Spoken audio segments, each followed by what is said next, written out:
This material will be another one that talks about potential threats, this time those that arise solely from our actions, and it concerns situations where something bad happens as a result of our mistakes. Don't worry, this is one of the last preparatory materials serving as a warning, aimed at sensitizing you to certain behaviors. Later on, we will address more positive aspects and full preparation. The first significant mistake is sending a transfer to the wrong address. The blockchain does not forgive mistakes. If we make any cryptocurrency transfer and copy the wrong address, pasting it into the recipient address field, such an operation cannot be undone and the funds cannot be recovered. Whenever you send anything, always make sure the address is correct by double-checking it. There is malicious software that substitutes the copied address in memory with another, leading to situations where users copied the correct address but pasted a completely different one, sending the funds to the software author. If you happen to perform an operation with the wrong address, I'm sorry, but there is nothing that can be done about it.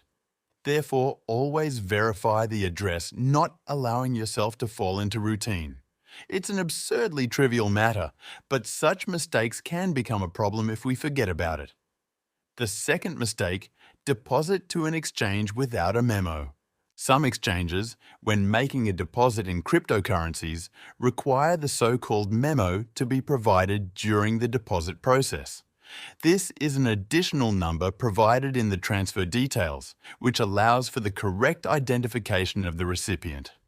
Memo is required only for some cryptocurrencies, and you can always find details about it in the Deposit Details tab on the exchange. Right now, you see on the screen information about depositing Ripple on the Binance exchange, where there is information about requiring a memo during the deposit. Upon confirmation, you will see the deposit address and an additional number, which should also be taken into account. Omitting it will result in your deposit going to the exchange's general wallet, but it will not be assigned to you. Usually, there is a possibility to recover the funds, but it requires contacting the exchange's support, going through a special procedure, and all of this takes quite a long time. Some exchanges do not offer the possibility to recover such funds. It all depends on which service you are using. Therefore, it is much easier to remember and not skip the memo. The third thing is authorizing the connection of the wallet to a scam site. This is an aspect I talk about multiple times during many recordings. In a situation where we use a hot wallet in the browser or a cold wallet and establish a connection with a website or application, we must always read and check what permissions we are granting. After clicking on Connect, we'll be prompted to select the appropriate profile. On the screen, permission requests will appear. Those visible on the screen, such as accessing the account state, address, activity, and suggesting transactions to sign, are entirely standard. I mention this to emphasize the importance of always paying attention to what appears here because, in haste, we might click too quickly. In the case of some unscrupulous services, this could result in clearing our account. In this instance, everything is fine, so I click Connect. If you see any other information on the permissions list, you should already consider whether it's worth granting authorization, because any other set of permissions than the one you saw on the screen a moment ago is potentially dangerous. No website or application should require any additional permissions. These principles apply to any other wallet and any network, regardless of what you use on a daily basis.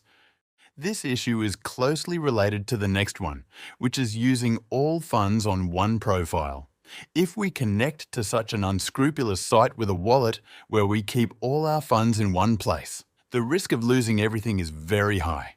By using different profiles dedicated to specific tasks and distributing our funds across multiple wallets, we avoid risking the funds located in separate places. Creating such profiles is completely free and takes a few seconds, and thanks to this, we can save our funds in a situation where we might be a bit less lucky and grant authorization to some bot that will clean out our account. You can find more about profiles and capital division for free in the material about MetaMask on my YouTube channel. Another significant mistake is failing to record or losing the seed phrase. While creating a wallet, such as in the instructions for configuring a ledger or Trezor later in this course, our seed phrase appears, which should be written down on a piece of paper, preferably on two and kept in a secure place. The lack of a backup of the seed phrase makes it impossible to regain access.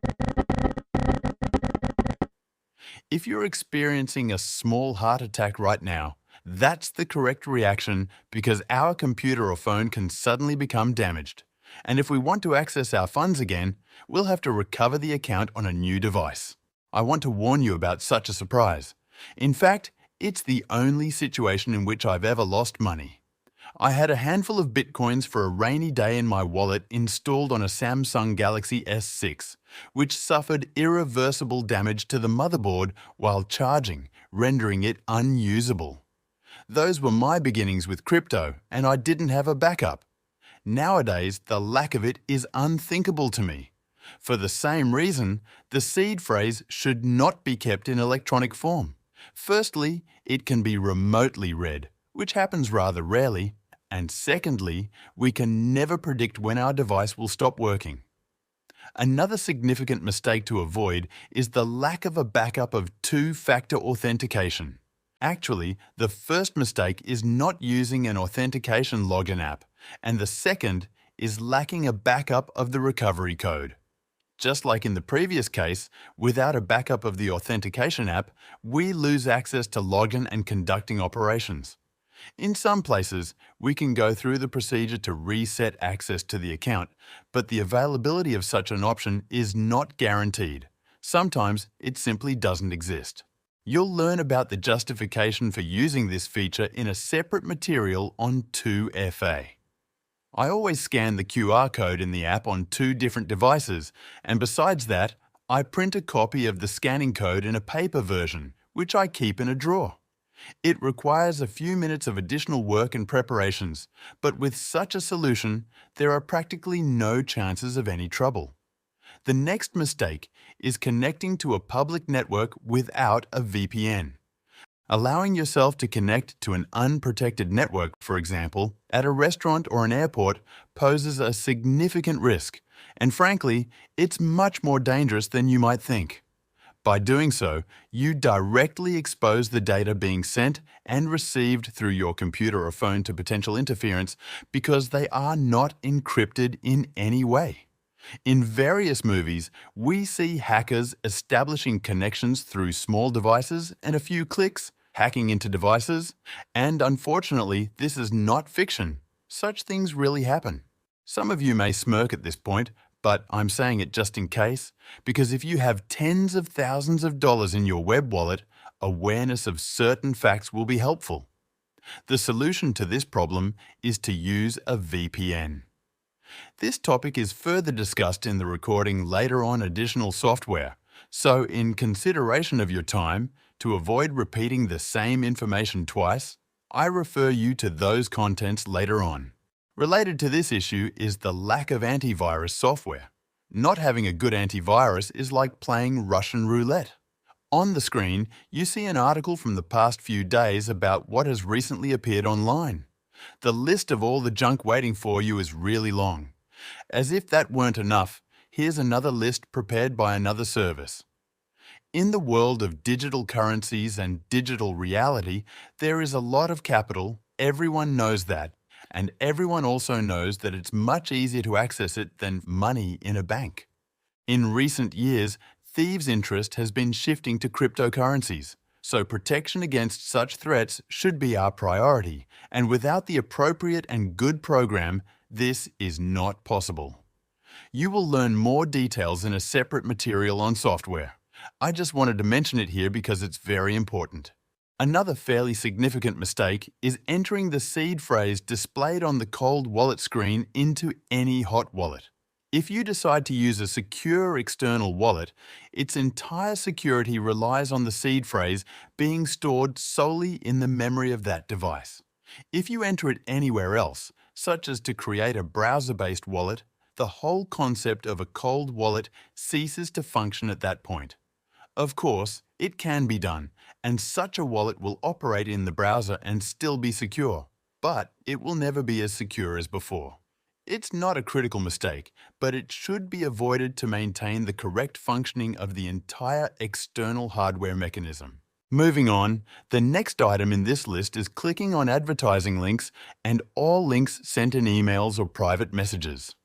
We should avoid clicking on any sponsored advertisements like the ones marked on the screen, and we should also refrain from clicking on any links sent to us in our email inbox. An exception is situations when we see our previously set anti-phishing code in the message, which guarantees that the link was actually sent by a trusted sender in response to our query, for example, to confirm a withdrawal from the exchange. In any other situation, there is a chance that the link will ultimately lead to a website that only looks like the one we are looking for. I included this point in this list because recently there has been a huge number of airdrops from projects like Starknet or Dimension. Many people search for token-claiming pages on Google, and some of them come across sponsored ads leading to scammer websites that clean out wallets. Be vigilant. By adhering to the principles of common sense, while maintaining caution and focused attention, you will easily manage to overcome all potential troubles that we may bring upon ourselves. You already know the set of the most common and dangerous situations. Everything is in your hands. In the next recordings, we will address the remaining issues. Good luck.